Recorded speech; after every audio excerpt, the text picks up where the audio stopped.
नमस्कार दोस्तों, आप सभी का एक बार फिर से स्वागत है हमारे चैनल में। आज नवरात्रि का छठा दिन है, इसलिए आज हम सुनेंगे माँ कात्यायनी की कथा। इस दिन माँ दुर्गा के कात्यायनी रूप की पूजा की जाती है। कहा जाता है कि माँ कात्यायनी की पूजा करने से व्यक्ति को अपनी सभी इंद्रियों को वश में करने की शक्ति प्राप्त होती है। धर्मशास्त्रों के अनुसार माँ कात्यायनी ने ऋषि कात्यायन के घर पुत्री के रूप में जन्म लिया था।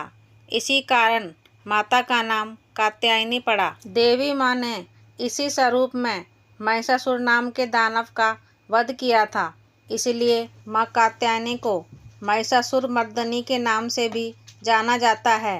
पौराणिक कथाओं के अनुसार कात्यायन ऋषि ने माँ भगवती को पुत्री के रूप में पाने के लिए कठोर तपस्या की।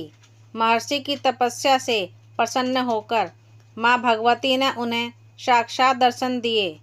कात्यायन ऋषि ने माता को अपनी मंशा बताई। देवी भगवती ने उन्हें वचन दिया कि वो उनके घर पुत्री के रूप में जरूर जन्म लेंगी। और फिर जब तीनों लोक पर महिषासुर नामक दैत्य का अत्याचार बढ़ गया और सभी देवी देवताएं उससे परेशान हो गए, तब त्रिदेव ब्रह्मा, विष्णु और महेश जी के तेज से माता ने महर्षि कात्यायन के घर जन्म लिया। इसलिए माता की स्वरूप को कात्यायनी नाम से जाना जाता है।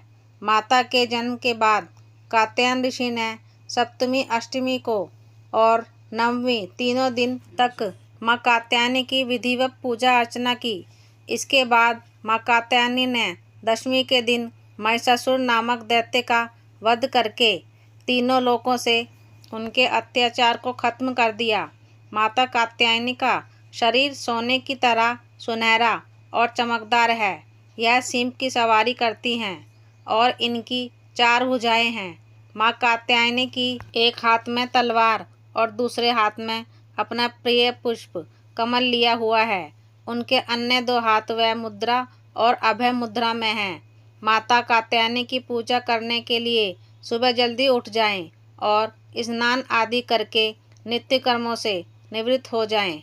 फिर देवी की तस्वीर या मूर्ति को एक चौकी पर स्थापित कर दें। एक हाथ में पुष्प लें और माँ के मंत्रों का जप करें। इसके बाद फूल को माँ के चरणों में चढ़ाएं।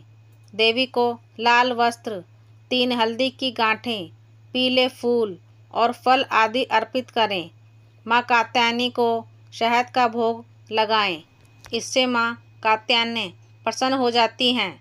इसके बाद दुर्गा चालीसा का पाठ करें, मंत्र का जप करें, उनकी स्तुति करें।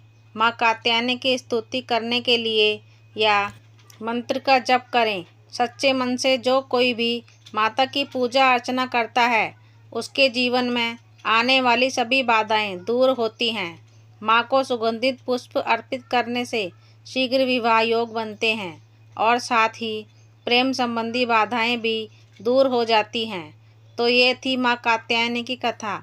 आपको ये कथा कैसी लगी कमेंट करके ज़रूर बताएं और साथ मेरे चैनल को सब्सक्राइब करना ना भूलें।